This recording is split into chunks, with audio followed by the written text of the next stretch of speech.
что вообще происходит. Все началось с того, что 15 мая Konami внезапно объявили о том, что они прекращают поддержку своих игр на территории Российской Федерации и на территории Беларуси. Причем это касается не только eFootball, но и всех остальных проектов соответственно. И таким образом это затрагивает ту же игру, например, Yu-Gi-Oh!, которая тоже от Konami. Футбольный сезон близится к концу. Konami подводит его итоги новыми наборами, а там и чемпионат мира не за горами. Поэтому, чтобы быть готовым к крутым наборам eFootball, нужно как следует запастись монетами. И поможет вам с этим Kekiхон, сервис доната в eFootball и другие мобильные игры по самым низким ценам. У ребят самые низкие цены на монеты среди конкурентов, а 1000 положительных отзывов не дадут вам соврать. Ссылка в описании. И по сути получается, что Konami прекращают хоть какое-либо взаимодействие с игроками из этих двух стран. Почему так происходит, сказать на самом деле трудно, потому что с момента введения всевозможных санкций прошло уже несколько лет, и по сути Konami спохватились только сейчас. В случае же с eFootball есть предположение, что это также из-за проблем с РКН, который за последние несколько недель начал активно мешать играть в игру. Ну точнее как, сервера, на которых игра также расположена, уже давным-давно подвергались блокировкам, но не так давно эти блокировки затронули отчасти и eFootball. И учитывая, что наш регион не такой прибыльный, появились проблемы с серваками, из-за чего игроков выкидывает, и Konami, судя по всему, вместо того, чтобы хоть как-то попытаться исправить эту ситуацию, решили окончательно отмахнуться от нашего региона. Но у некоторых возникает вопрос, а при чем тогда тут Республика Беларусь? И вправду, не совсем понятно, при чем она здесь, но, как показывает практика последних нескольких лет, Беларусь по возможности также пытаются подтягивать к всевозможным санкциям. И таким образом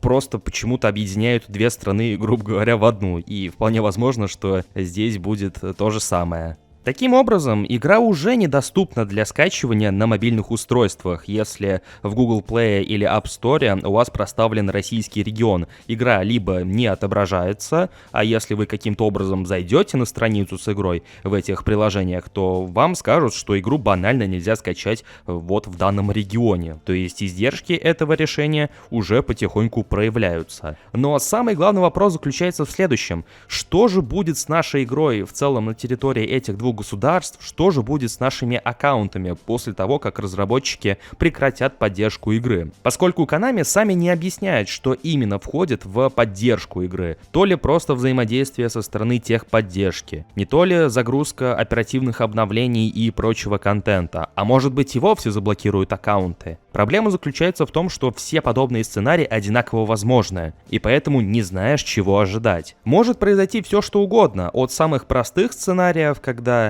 под поддержкой игры подразумевается отсутствие локализации, отсутствие прямой связи с техподдержкой по тем или иным вопросам. Если все вот это вот пропадет, но сама игра будет также функционировать, отчасти работать, то тогда, по сути, ничего страшного. Но если мы рассматриваем другой сценарий, самый наихудший, когда все игровые аккаунты не Konami ID, а именно игровые аккаунты, у которых проставлен регион Россия, просто перестанут либо работать, либо у них пропадет весь онлайн-контент, по аналогии с донатными наборами в бельгийском регионе. Игра там доступна, но там нет определенной части контента. И вот то же самое и у нас, только по сути не только с паками, но и со всеми ивентами, бесплатными карточками и прочим. Это самый худший сценарий. Не факт, что будет именно так, но учитывая, что Konami нам ничего не разъясняют, они ограничились какими-то простыми терминами, которые вот на самом деле на фоне всего этого выглядят как-то издевательски. Нам вот остается только перебирать вот подобные возможные варианты и готовиться к худшему, параллельно надеясь, что все будет совсем иначе. С другой же стороны, если тот же самый Konami ID, игровой аккаунт, когда вы создавали вот его в начале eFootball, вы при этом выбрали другие регионы,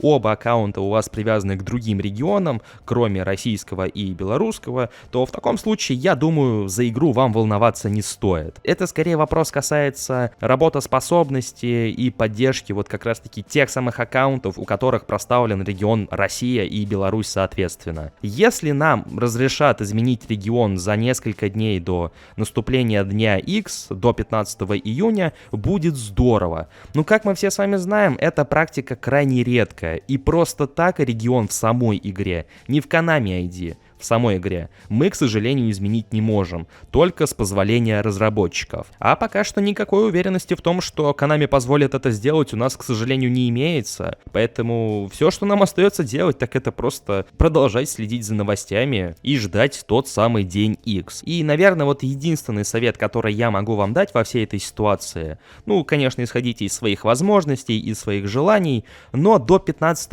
июня, пока мы точно не поймем, что же будет с нашими аккаунтами и сможем ли мы вообще хоть заходить в игру, до этого момента лучше не крутите паки. А если хочется, то делайте это как можно реже и как можно меньше. Опять же, не столько, чтобы как-то поднасрать Konami, показать, что вот мы устраиваем бойкот. Нет, это все бессмысленно. Скорее, это совет для сохранения ваших реальных средств, потому что непонятно, опять же, что будет после 15 июня, и будет крайне обидно, если вы выкрутите пару-тройку новых карточек, а уже после 15 числа вдруг вы не сможете ими играть. Поэтому повнимательнее с этим моментом. Касаемо смены региона в Konami ID, я вообще ничего не сказал, потому что особо в этом смысла не вижу. Особенно если у вас игровой аккаунт не привязан к Konami ID. Он у вас по какой-то причине существует, но не привязан. В таком случае смена региона в нем особо-то не имеет смысла. Но если аккаунт привязан, то на всякий пожарный можно заботиться и тем, чтобы сменить регион в Konami ID. Как это можно сделать, отлично рассказал автор канала Fatality Friends, ссылку на которую вы найдете в описании под этим роликом, и подсказка на чей ролик должна была выскочить в правом верхнем углу. Там он все показал и рассказал, поэтому если кто-то до сих пор не сменил регион в Konami ID и хочет это сделать, то в принципе можете посмотреть, как это делается. Ну и закончить этот ролик хотелось бы на положительной ноте, настолько, насколько это возможно, ища информацию о возможных блокировках в других странах и как люди с этим справлялись. В Твиттере под новостями с нашей бедой пара пользователей из Ирана и Вьетнама успели сообщить, что у них имеются аналогичные проблемы с игрой. Она также недоступна в их регионе. И благодаря аккаунтам с другими регионами они спокойно скачивают и заходят в игру. Тогда как в матчах их коннектят к ближайшим серверам, которые расположены к ним. Это, конечно же, интернет, и всему на слово верить не стоит, но, согласитесь, звучит не так безнадежно. Правда, к сожалению, это не отвечает на вопрос, а что же будет с аккаунтами тех, кто уже успел вложиться на те же самые карточки? Ну, что есть, то есть.